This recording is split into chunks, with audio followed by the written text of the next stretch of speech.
Hey everyone, this is the Atheist Side, and today I'm going to be discussing something a bit different to my previous videos.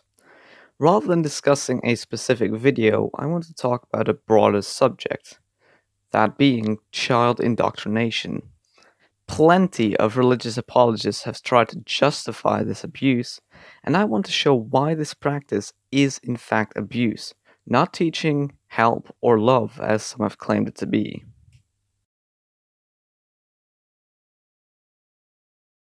I would like to start this with the following analogy, which I'm borrowing from Trees, who makes amazing videos about religion, indoctrination, and other subjects. I've linked the video this analogy is from in the description, along with his channel.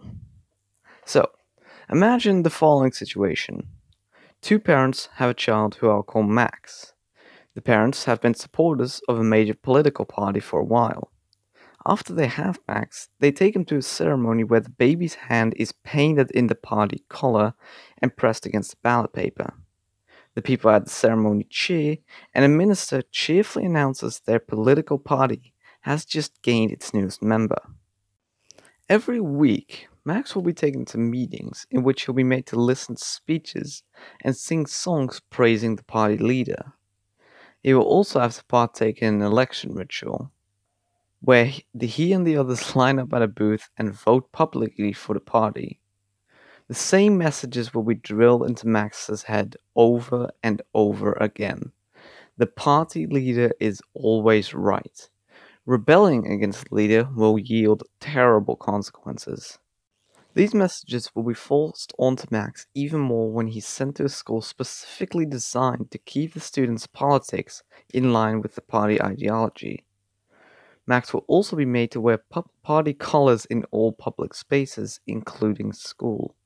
As he grows up, some of what Max hears about the party leader will seem nonsensical, contradictory, or even hypocritical. At first, he will ask his teachers, parents, and ministers about these inconsistencies, but will be reminded that the party is always right, so his criticisms must be wrong. He will also be warned about harsh consequences for this criticism. This will make Max feel scared, and critical thoughts about the party will now arouse anxiety within him. He'll start dismissing these critical thoughts as products of his own ignorance, and will soon start blocking them out completely. On the other hand, he will learn that compliance gets rewarded. When he does as he's told, affirms his loyalty to the party, or raises funds for the party, he'll be showered with approval and praise. When Max turns 13, in a special ceremony, he will affirm his lifelong commitment to the party, promising to always vote and campaign for the party, and affirming that he makes these vows entirely out of his own free will. His parents will look on with pride, thrilled that their son made the right choice. They will genuinely believe they gave their son a choice.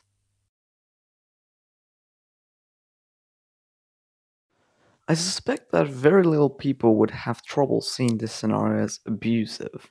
If political parties would start promoting this kind of indoctrination, there would likely be huge public outrage. So why is it that a lot of us accept this kind of indoctrination with religion? I would like to have a look at some of the justifications apologists have offered over the years, and I would like for you to think how valid this justification would be if it was offered in defense of Max's political indoctrination.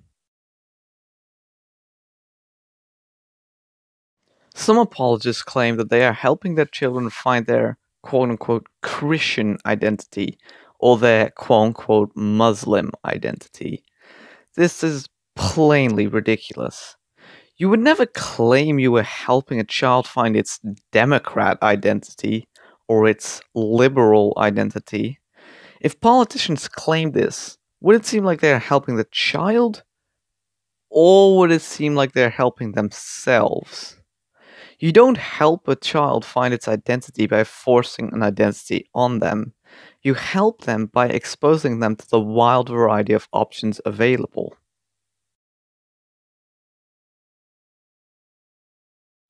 Other apologists claim that indoctrination is necessary to teach moral values.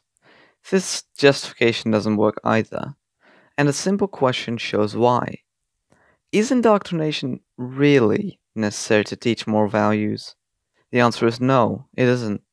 In order to justify indoctrination, apologists would have to show and prove that the coercive and forceful strategies used in indoctrination were absolutely necessary to teach the child moral values.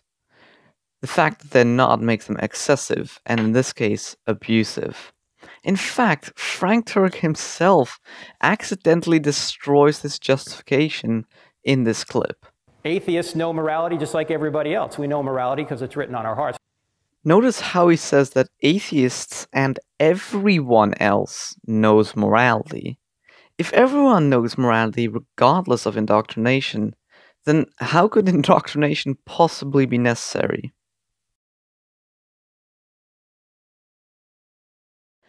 It is sometimes claimed that you should be allowed to indoctrinate and push your beliefs onto others as long as those beliefs are sincere. I would like to show this claim in action. John starts a new job at a restaurant as a waiter. On his first day, he makes a huge scene, throwing food at a black family that came to dine in the restaurant. His manager asks him why he did this.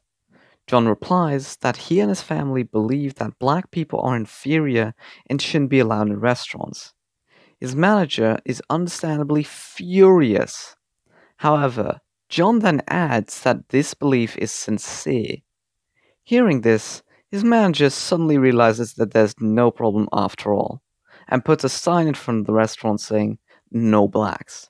So John will never be put into this situation again. This shows the ridiculous situations you get into if you judge beliefs by sincerity rather than content. According to some apologists, indoctrinate simply means teach. However, actual teaching does not demand that the child accepts the things taught uncritically, and also does not punish questions, doubts, and investigations into other religion. With indoctrination, punishment can range from disapproval all the way to threats of eternal damnation, and in some countries, not accepting a belief can lead to state-sanctioned execution. To those that use this justification, imagine a school where teachers only discuss a specific person in the field they teach, punishing research into any other professional in that field. Some apologists say they fear for their child's soul and want to protect them out of love. However, indoctrination is not the way to go about this. As I addressed with the second justification, indoctrination is abuse, and non-abusive alternatives do exist. In order to avoid indoctrination, you could take some of the following steps. First, teach your child about all religions and the option of choosing none, and make sure you teach with as little preference as possible. Teach your child legitimate argumentation. Teach it about all the biases and logical fallacies that humans possess. Teach it how to see through emotional blackmail. Basically, teach it as many legitimate critical thinking skills as possible. Then, and only then, have an honest discussion with your child about why you believe what you believe, and why you think it should also believe what you believe. Then let your child think. If you are confident that you have good reasons to believe what you believe, you should have no problem making an honest case for your religion without resorting to indoctrination. If you are not confident in your beliefs, you shouldn't attempt indoctrination or argumentation. Think for yourself why you hold on to beliefs that you cannot justify. That concludes my video about child indoctrination. Thank you for watching, and I hope you enjoyed it. I heavily encourage you to go check out Thurman Trees' video on this topic, as he explains it far better than I ever could. I've been the Atheist Side, and I'll see you all next time.